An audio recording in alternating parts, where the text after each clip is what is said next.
Hey everybody, Gareth at Skewed and Reviewed here. I'm joined with Justin because Michael is on his way to Las Vegas as part of our advanced team covering the Consumer Electronics Show. He'll be joined there by Mark, who lives in Las Vegas, and Genevieve and I will be heading on later in the week to do the coverage of all things electronics. You can catch us online at sknr.net. You can catch my weekly radio show on BJ Shea's Geek Nation, part of BJ and Migs on KSWFM. Very simple. Just go to ksw.com. You'll see the download sections on Friday, but we also stream it on the website, so that's usually the easiest spot. You can go to Pinal Central. That's PINAL Central.com, keyword skewed. You'll see our reviews. We have Fallout 76 and all sorts of recent game reviews up there. And of course, there's Skewed and Reviewed, the magazine, which is available at Barnes & Noble and other outlets like Flipster, MagCloud, Magster. So, Consumer Electronics Show, all things electronics. We normally start off the show with a look at some DVDs, games and stuff. We're in the early part of the year, so a little quiet on several aspects. But tonight, NVIDIA's kicking off some of their CES stuff with a look at the new technology, and we're waiting anxiously to get our hands on the EVGA GeForce RTX 2070 XC Ultra. This has got 8 gigabytes of GDDR6 RAM, and currently right now, select NVIDIA cards come with a copy of Battlefield 5 with purchase. So this is a really interesting card. And one of the interesting things about this, I don't know if you were aware of this, Justin, but apparently EVGA has this program called Affirm, and you can basically set it up. So like some people would say $599, that's a lot of money for a video card. Well, under this program, it's $53, $53 a month. And it makes it a lot easier for people not to have to, put it on credit with a really high interest rate or something like that. So I think that would be appealing, because this is going to be, as we're discussing some of the pending games, some of the pending rumors, we're at the point where it's time for a big leap in gaming technology. And what do you think? Is this it, or is this a stopgap until something else comes along? It's kind of a difficult question. It's very complicated to kind of guess where the industry is going to go, right? Because on one side you have the actual hardware, we have your processors, your video cards, and then on the other side you have the actual content that's being created. So if you remember way back 2007 or so, like the mid 2000s, Crysis came out, and Crysis was system killer. It was a system killer, but if you remember, when it came out, it was bar none the best looking game, and everybody used it as the benchmark for whether they could push their computer that far. Right. That's a sort of example of where the content went past the hardware technology. Yeah, it did, and it really drove the GPU companies to really kind of like get their stuff into gear and really kind of quickly mobilize trying to mass market GPUs that could run a game like Crysis.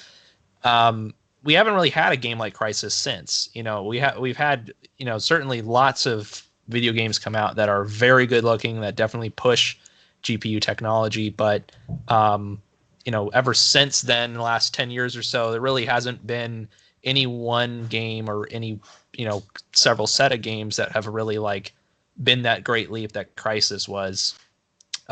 We've sort of had like just sort of this gradual increase in fidelity, and GPU companies have sort of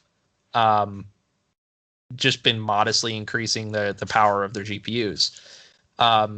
It's one thing that's sort of difficult because I talk to a lot of people, and when they think about upgrading their computers, it's kind of difficult for them to justify, hey, dropping, over $1,000, with $1,300, $1,400 for a full-blown gaming rig with a very good GPU if their current machine is pretty good at running what they've been able to run so far. I think about myself. I'm working on a computer that I built. I think it's like 3 or 4 years old, and I haven't really seen any need at all to upgrade anything in it. Everything I throw at it runs pretty well. I mean, a few games that maybe lag a little bit, and maybe if I really, really want to push my machine to like 4K resolutions, then yeah, I could see myself upgrading. But I think NVIDIA and AMD are both sort of struggling to push that other side of the equation. There needs to be content that really pushes these GPUs. That being said, I do think it's kind of cool what they're working with. Instead of just increasing the amount of memory and maybe the clock speed, they're kind of playing with these new technologies that are sort of experimental. Yeah, I was reading a little bit about this Turing, I think is how it's pronounced, technology that they're pushing in these new GPUs. And it really seems like they're trying to be proactive about using algorithms and AI. And I haven't used any of this, so I don't know how well it works. But in theory, it does seem pretty interesting if you actually have sort of active decision making going on in your GPU that can maybe decide the best way to render particular things. And we know that the GPUs are increasingly important in gaming. Most games are more GPU intensive now than CPU intensive. So it is cool that this technology is being pushed. So we'll just have to kind of wait and see. I think maybe this technology a few years from now will be completely standard, and maybe we will get that kind of crisis level leap here pretty soon if NVIDIA and AMD can kind of push this. Yeah, it's funny because I was thinking back to the 10 series, which, let's be honest, for most people, that was the card for serious gamers. And it was kind of like, you got the 1060, which I saw something a couple of months ago. It said actually the 1060 is the more common card amongst serious gamers. But of course, you have the 1070s and the 1080s. Now, we had people at various hardware companies tell me, well, you don't need a 1070 unless you want to do VR. If you're doing the HTC, if you're doing Oculus, that's fine. I personally was running on, I'm running the PSVR, so they were like, oh, you don't need that as much. And then it became, well, are you doing 4K? But see, the problem with doing 4K is you better have a 4K monitor. And as we all know, lots of good gaming monitors out there, but the 4K ones are extremely expensive. I mean, I was kind of joking with somebody that I could go buy 2 4K televisions and a PS4 Pro for less money than some of these 4K monitors were on the market for.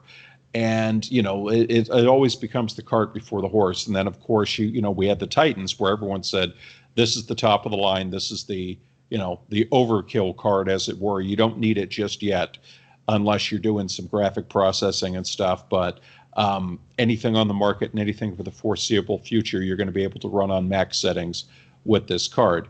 And it does seem like what they're trying to do is give us a card that gives you an upper level of performance, but not at the $1,000 price tag. And at the same time, they're also trying to say, we want to be able to run everything that's currently out now, top of the line, but we're also keeping an eye to the future, because I think when Sony and Microsoft do announce these new consoles, they are obviously going to set graphics and frame rates to a new standard. PCs have had quite a resurgence in terms of being a popular gaming platform in recent years.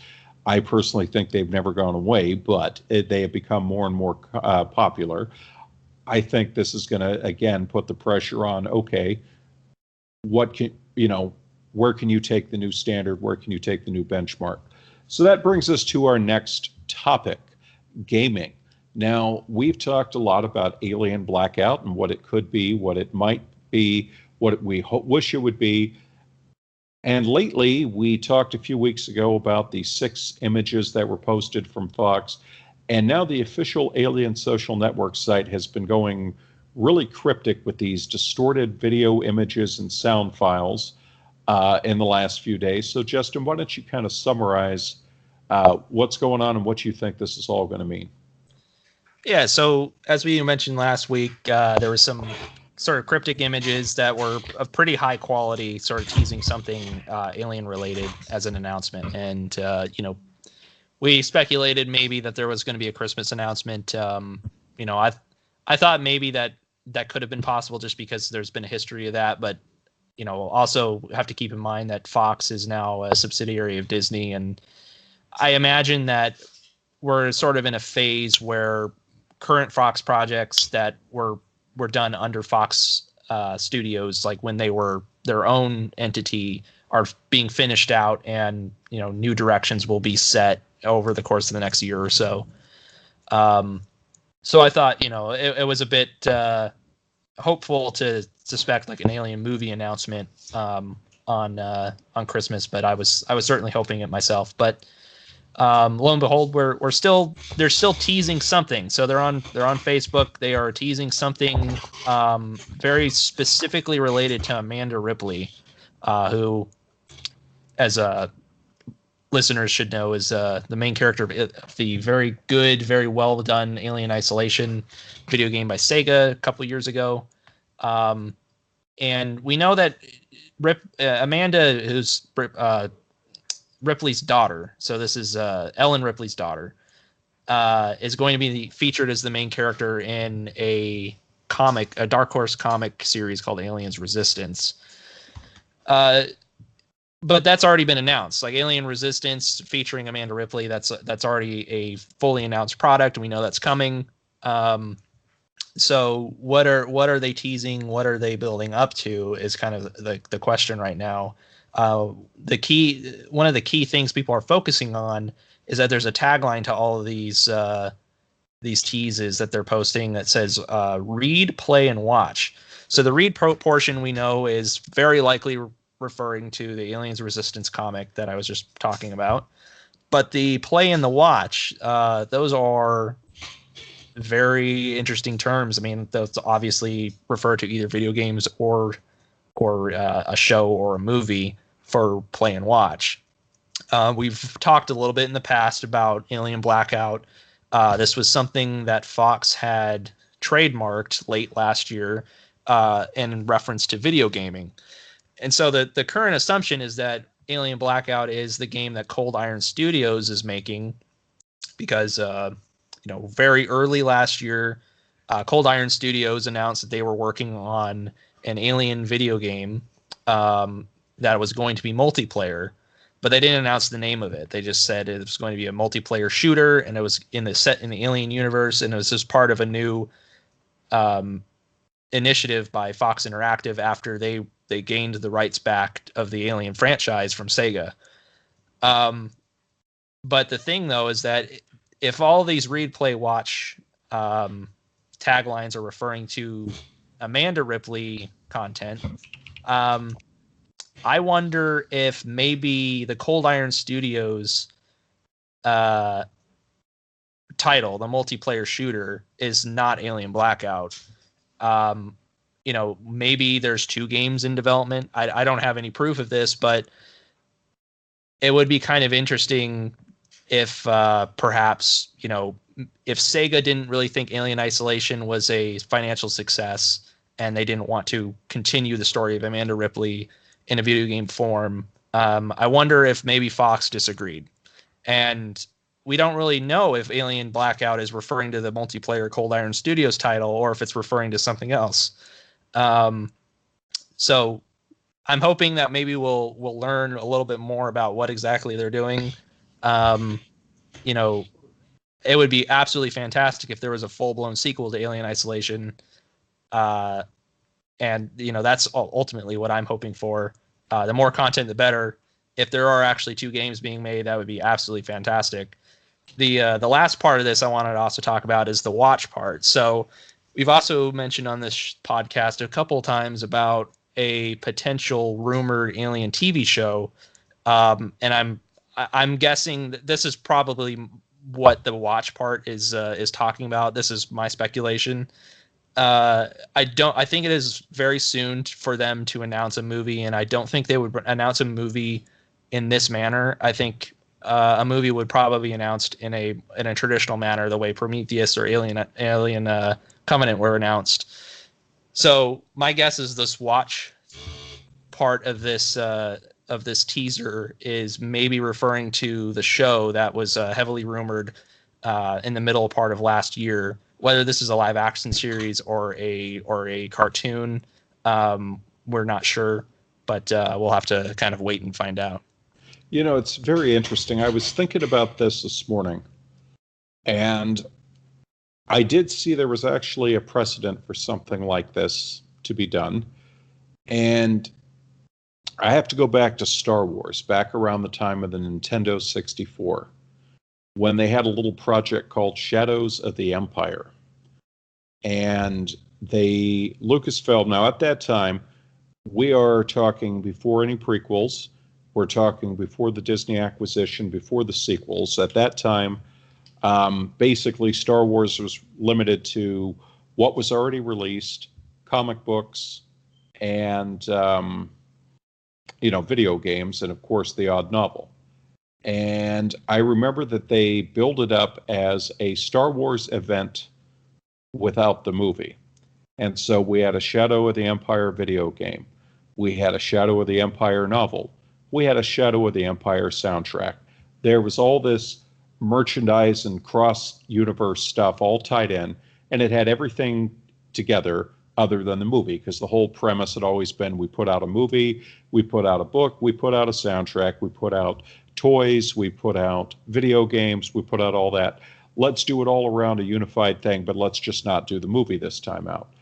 And I kind of get the idea that that's what they might be doing here, is that we got this graphic novel, we've got a video game, and maybe there'll be someone. Now, somebody had said to me, maybe it's not a TV series, maybe it's like a web series or something like that. And, something episodic, but basically web-based. And I said, okay, the point is, I think we can safely say, at the very least, it is some kind of cross-platform alien content.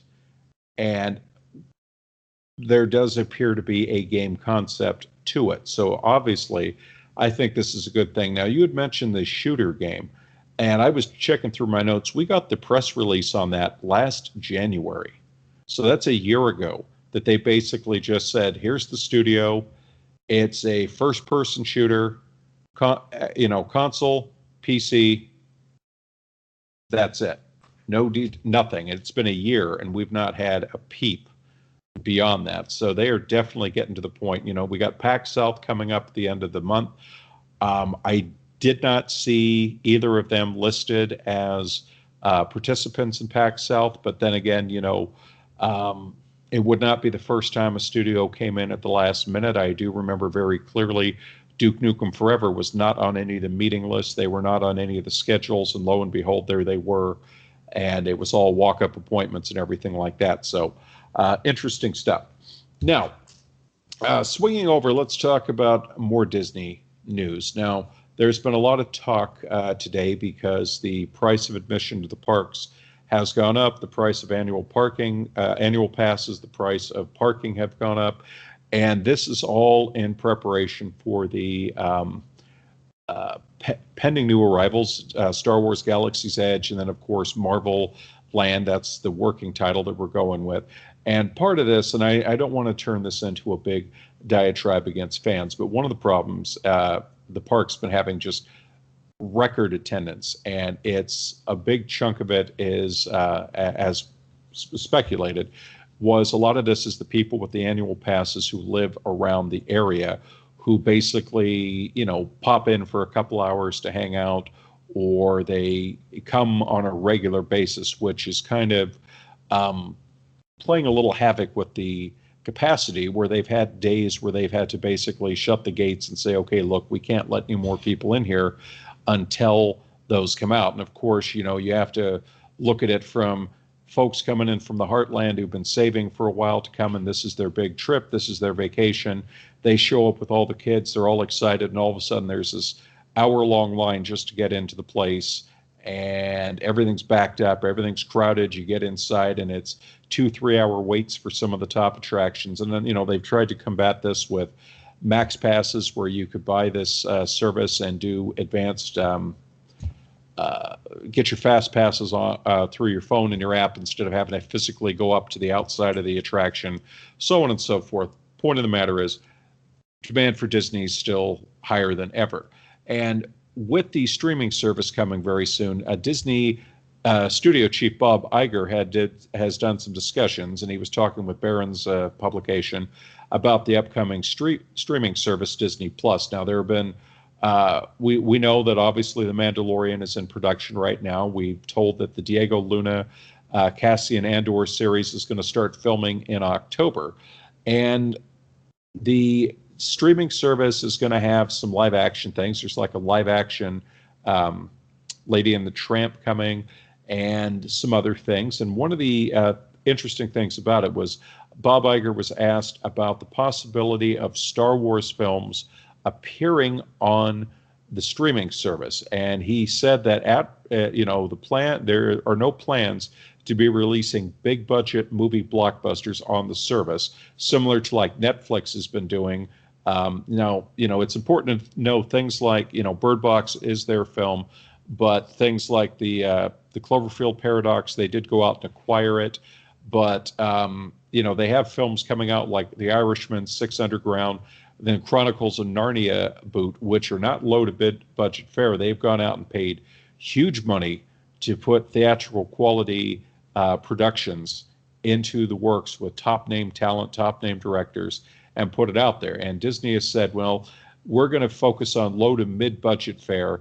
That will be on the order of the day for Disney Plus. He goes, we're going to save our blockbusters for the theatrical runs, and this includes all Star Wars films. So I'm going to read a quote here from Iger, and he said, almost every movie the studio makes is a $100 million plus movie, and we're not looking to make movies at that level for the streaming service. And I added in streaming service, suggested service. We're looking to invest significantly in television series on a per episode basis, and we're looking to make movies that are higher budget, but not like that. So we wouldn't be seeing a Star Wars movie on this platform where everybody goes out on the weekend and you have a movie that opens up to $200 million. There's a buzz that's created that enhances the value. And so essentially, you're looking at shows like The Mandalorian that reportedly have a budget of about $10 million an episode, which is Game of Thrones-esque in that range. But by contrast, you have the Star Wars films pushing $200 million. So he's essentially saying, yeah, we know Solo underperformed, but there were a lot of reasons for that. Last Jedi Backlash, so very short release window after The Last Jedi. We'd rather put a $200 million production out in the theater, let the hype build up, make it an event going to the theater versus saying, here's our big budget movie on the streaming service. What's your take on this? I think it makes sense just because Disney is such a huge company and, they have a huge amount of success releasing at the box office. And I think really the purpose of their streaming service, in my mind, would be to take the movies that have come out in theaters and, instead of, obviously they'll still release them Blu-ray and all that, but when they come out as far as Blu-ray and DVD, put them on the Disney streaming service. That way, they can start building a catalog of these blockbuster movies that have already come out, and then, continue to use the theaters as a way to push their big movies. Now, whether they use the streaming service to do smaller budget movies, I think that's certainly possible.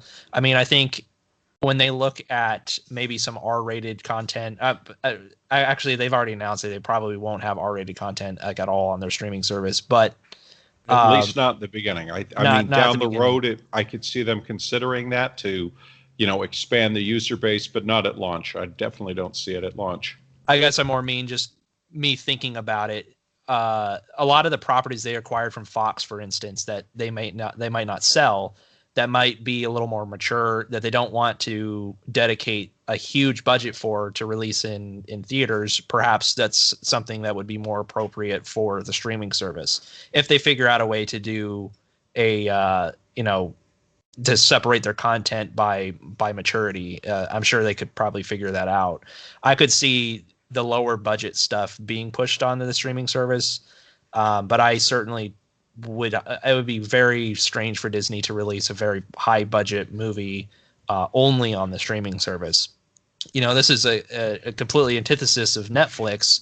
Netflix as a company, their primary platform is their streaming service. So they are very much willing to push very high budget content on their platform, mainly because that's what drives their subscriber base, and that's where they get primary source of their income. Disney is not the same way. They're trying to break out into this market, so they definitely need to, I guess, feed their other sources of income to have content for them.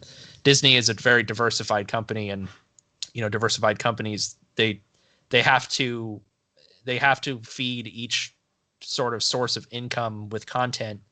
That way that they can keep every pot boiling, so to speak.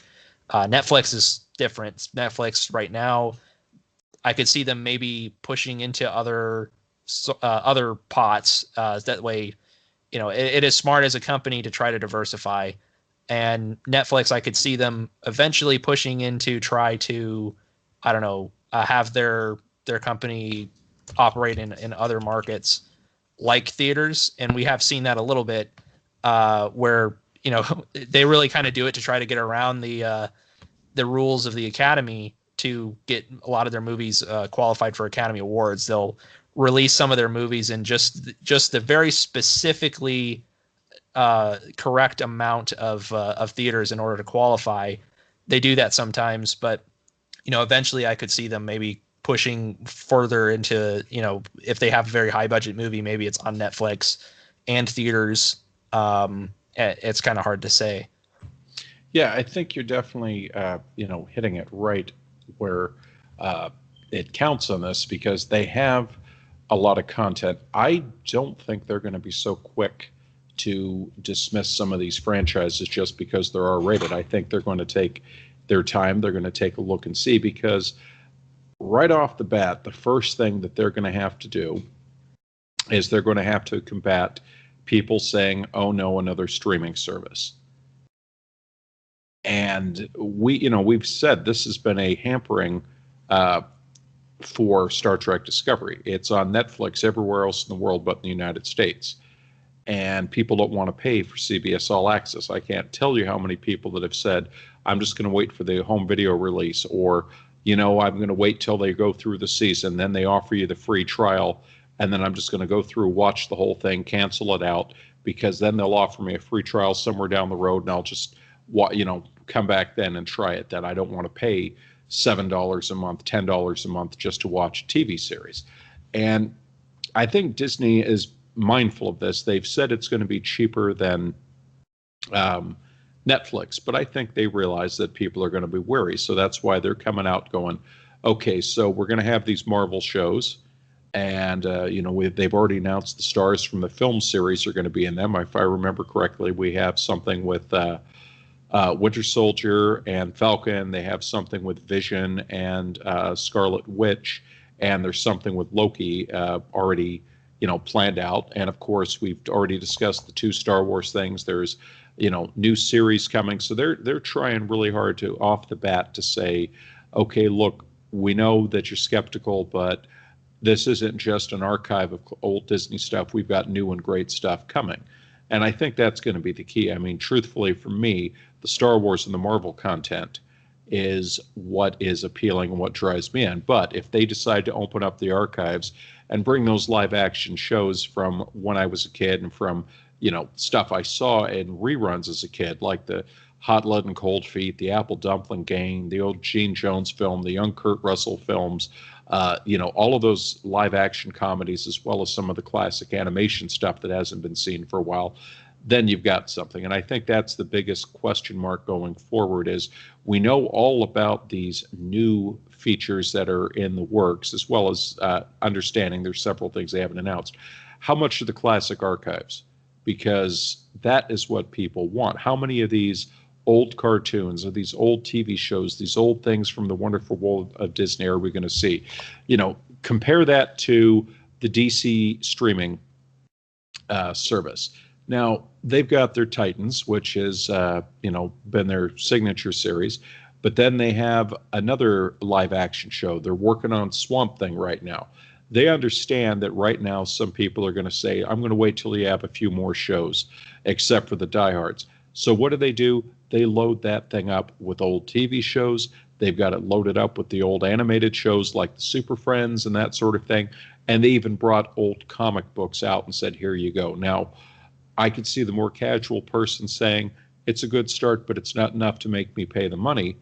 But I also know that once they go in and they start watching it, they go, I like what I'm seeing here. And there's several things that are already in the works. I'm very intrigued by Swamp Thing because they've talked about it having R-rated style violence and stuff. So I'm like, okay. And I think that's the key. You got to have a good mix of old and new in order to draw people in. And the biggest thing you have to be careful of is people that come in, watch all the stuff, and then disappear. You have to have something to keep them coming back. And that's been Netflix's biggest draw, aside from the original content, is they have a huge library and they are putting stuff out all the time. And some people say, well, it's not that great. No, some of it, well, that's the whole point. There are things. I just watched a British series with Rupert Grint that has been on a couple of years in the UK, and they just finally brought it over here. And so, it's 12 episodes, but the fact is it's something that, you want to watch old Star Trek reruns, fine, they're there. You want to watch a horror film, great, it's there as well. But, and you look at Amazon Prime as well. This is another thing that they're doing. They've kind of had more of the, well, we're going to go with the more, artsy and independent science fiction horror films. We're going to go with the action films from the 70s and 80s. But then they've been really aggressive lately with bringing theatrical releases to that streaming service ahead of Netflix. I mean, there are some things they've had on there where I was going, wait a second, wasn't this just in the theater a couple of months ago? And it's already there streaming for Prime members. And they've been extremely aggressive with the live action series. I mean, we already know about them acquiring The Expanse. They have The Man in the High Castle. There's apparently a Chinese series a book series that I heard they paid $1 billion, not million, billion, for the film rights to this. Basically, they've said between acquisition, filming, and everything, they're investing well over $1 billion to bring this to viewers. So, this is the new Battlefront, basically. And I'm very curious to see what we have going forward. Well, Justin, I think we covered a lot of topics tonight. I'm really anxious to see what Michael and Mark come up with at CES. And I'm very interested to see what Jen and I have when we get there on Wednesday, because there's a lot of interesting stuff ahead, that is for sure. Folks, until next time, take care. We'll see you next Sunday night, and you have a great one. Thanks for watching.